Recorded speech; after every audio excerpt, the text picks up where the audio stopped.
Now, my first guest today, Marylove Edwards, is fast becoming one of the young superstars of pro tennis in Africa.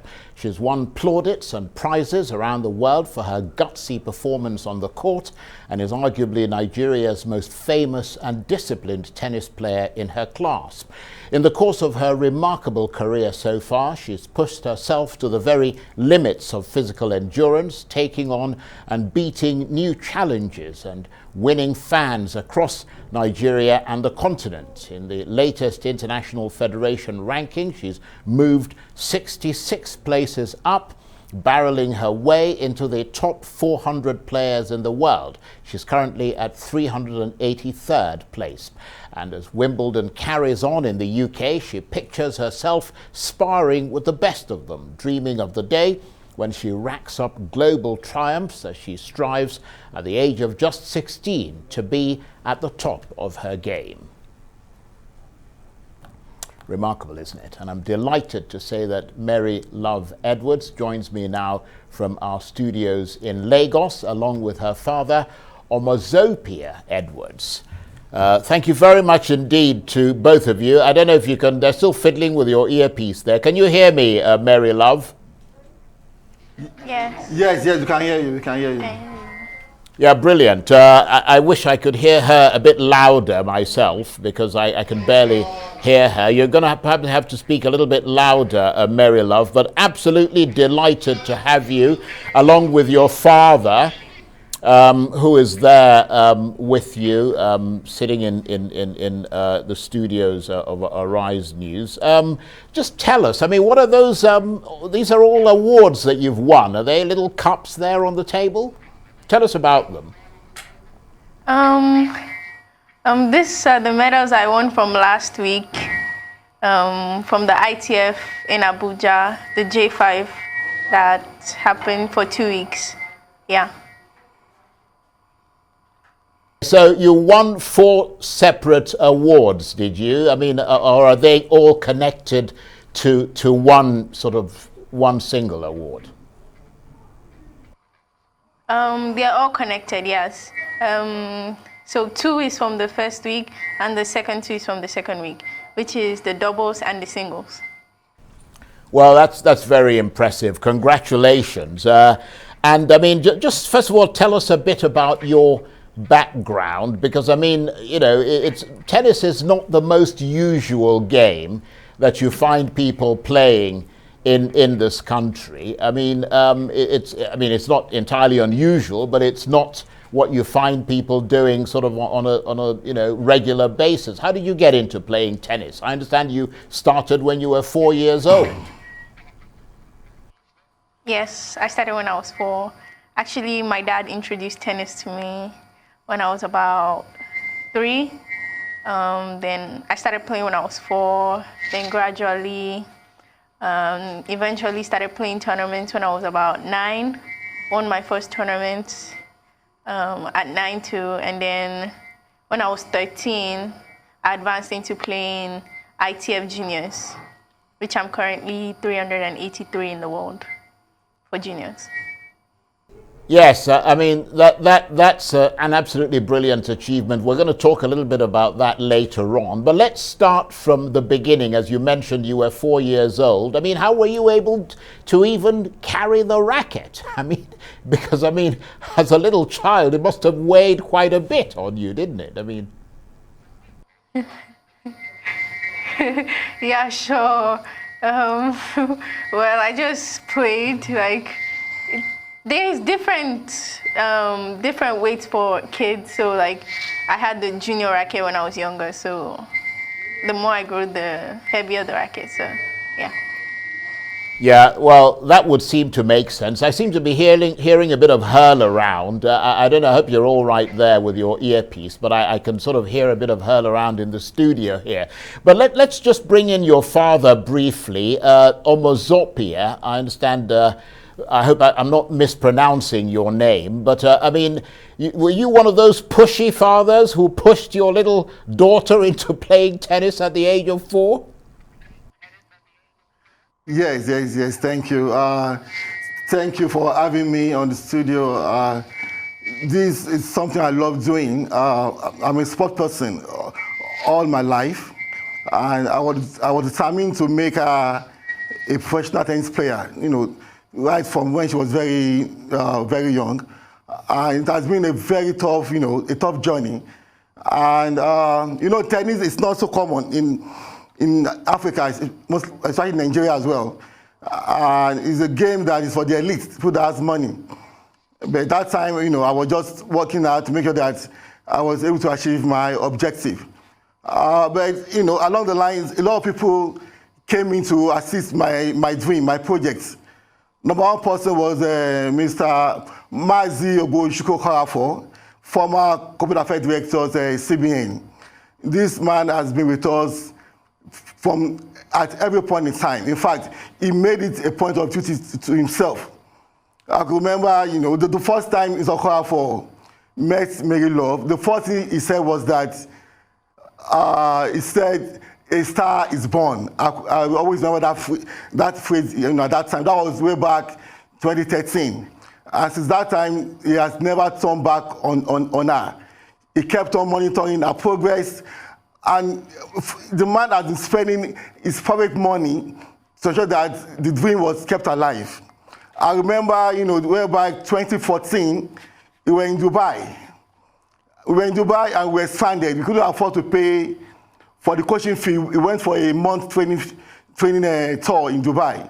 And we got stranded. I had to call him. This Mr. Okorafor had to send his hard-earned dollars to us in Dubai. Money meant to pay for his own children for school fees. He diverted it just to remember that Marylove continued the tennis, that tennis never stopped.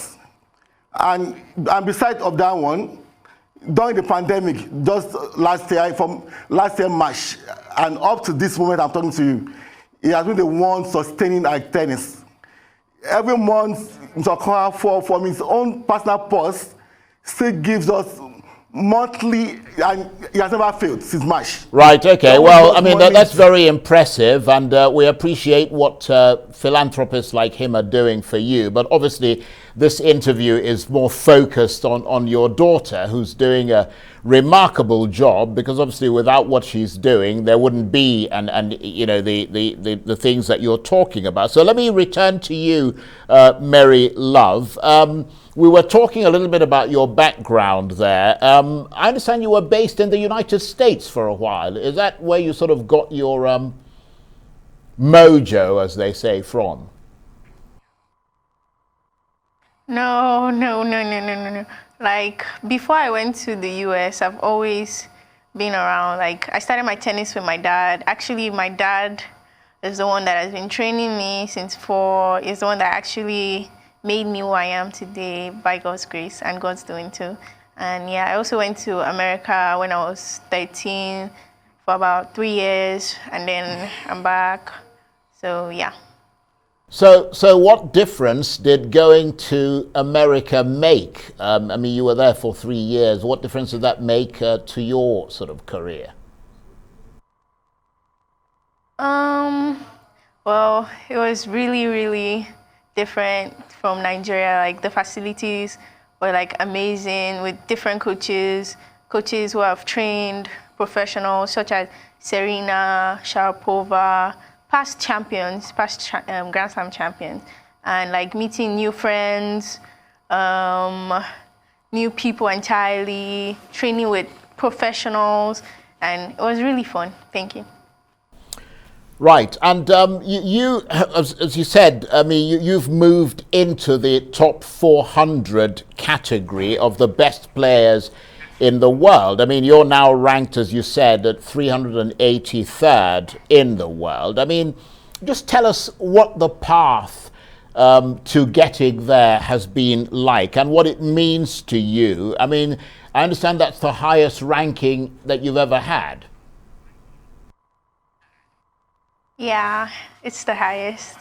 Well, that's not the end for sure. I still want to bust into the top 100 so I can play some WTA and also play the Junior Grand Slams, which is going to require a lot of tournaments for sure. And like, because we don't really have that much ITFs in Nigeria, and like we have to travel abroad for ITFs, and also within Africa. There's some within Africa. It's been good. Probably I need to bust into the top hundreds, like I said. Yeah. Okay, let me bring your father in, Omozopia, because you talked a lot about support and the need to have support. Obviously, you have a very talented daughter there, but you need to make sure that she gets to the right places and so on. Tell us a bit about the Nigerian Tennis Federation. Are they looking after her at all, or aren't you very impressed with how tennis is being run sort of officially in Nigeria, or that's not their responsibility? Thank you so much for the question. Tennis is more like a private business. The federation hardly supports in any way.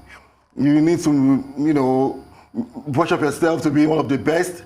It's when you are doing well, you are doing good, they remember and invite you for national tournament to represent the country. So, in a nutshell, the Young Tennis Federation doesn't support in any way. You are just on your own. It's a private business. Yeah, it's a private business.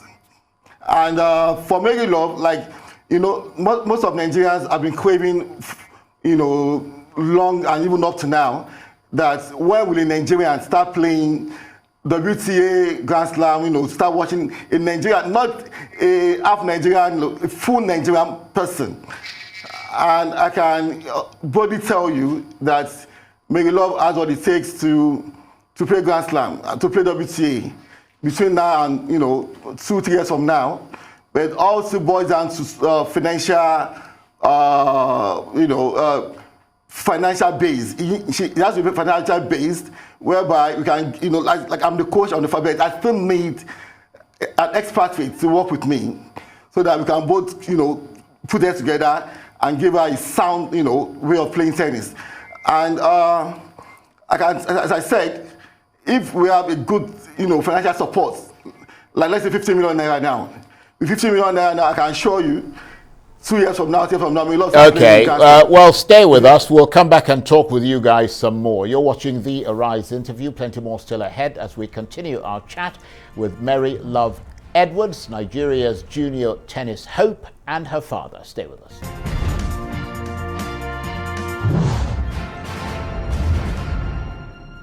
Welcome back to the Arise interview. I'm Charles Aniagolu. Now, my first guest today is just one step, or at least a few steps away from fulfilling her dream. Marylove Edwards, one of Nigeria's youngest and most promising tennis players. She's made an enormous leap forward with recent victories in the world junior rankings.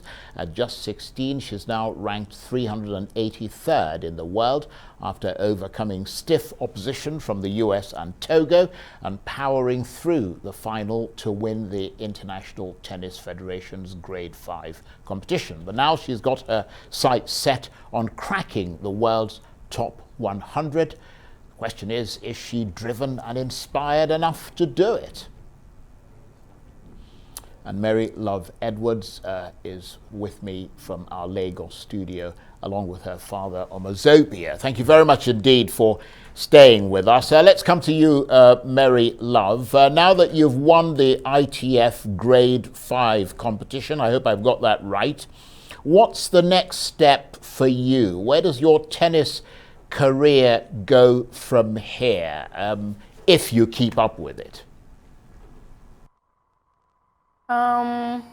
Right now, like I said, I'm trying to aim to bust into the top hundreds. From the top hundreds, hopefully get wildcard into some WTA. Then from there, start playing senior, turn professional fully. So playing Grand Slams in next 2-3 years, senior Grand Slams, yeah. Well, I mean, we hope it goes well for you. I mean, obviously, it will be a great, very proud moment for Nigeria as you advance upwards. But, I mean, are you doing tennis at the expense of something else? I mean, I'm wondering, how about school and so on? How do you manage with that?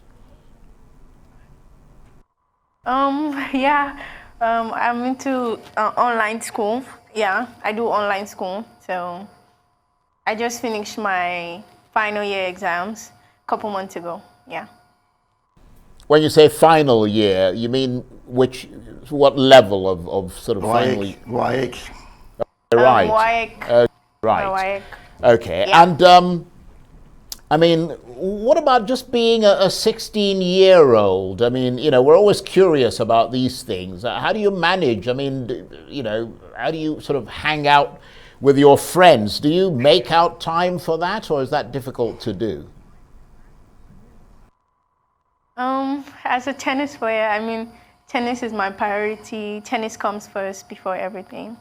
But yeah, I do make out times for friends too. I do hang out with my friends, of course.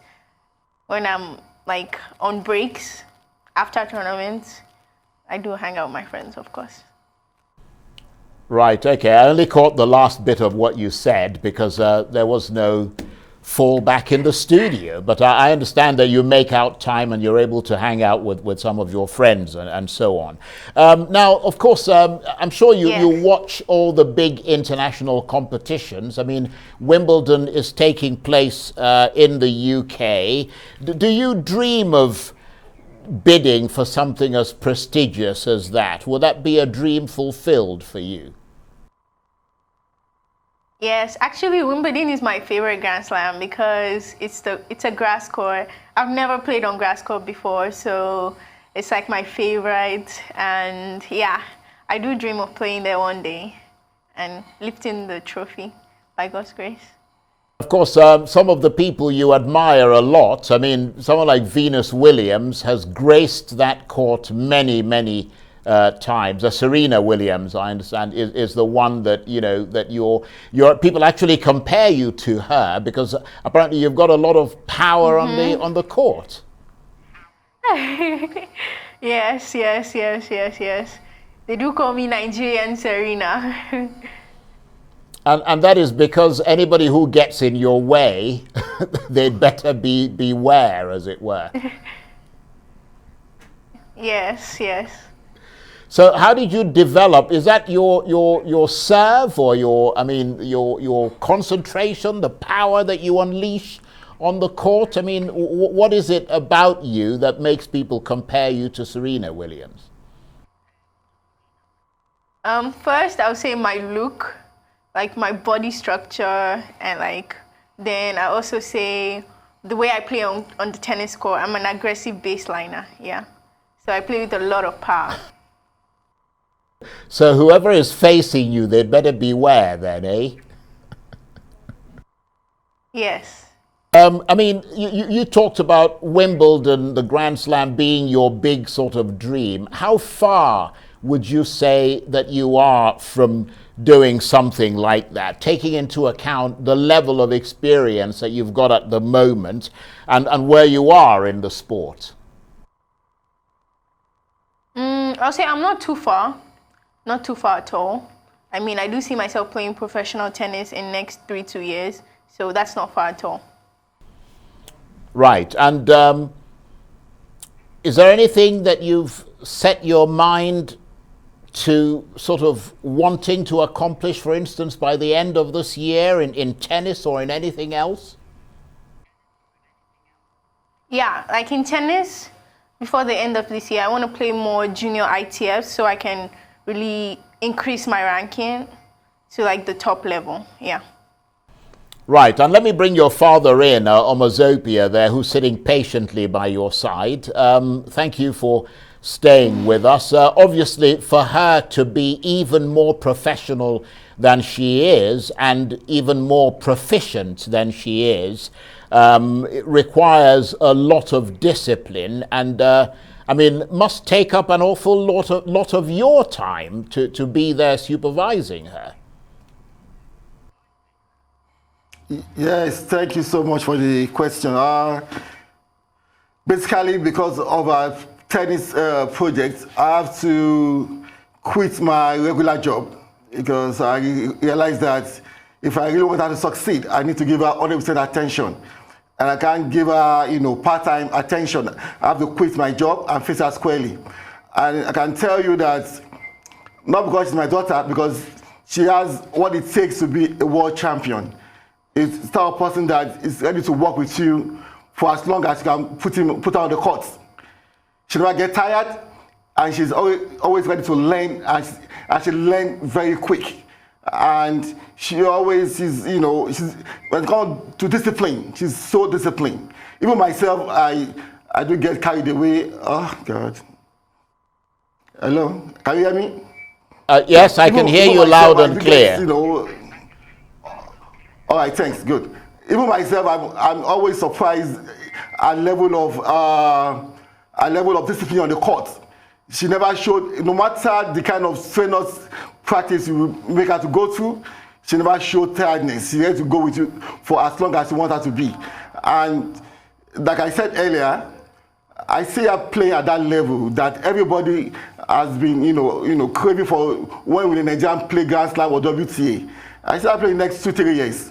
I see her playing with likes of Coco Gauff, Alep like that. Not just playing with them, she will start beating them. I mean, if all things are put together right now, or if things are done properly right at the moment as we speak. Because like I said earlier on, you know, tennis is an expensive sport. She needs a capital base, whereby she needs to go to Europe, go to Asia, go like that. All this requires funding. And when there's no funding, you are moving nowhere, no matter how good you are. But when there's funding, I can tell you, she will change the face of tennis in Nigeria, even Africa as a whole. Because she can achieve beyond her dream. That I know. She's ready to work, she's disciplined, and she's focused.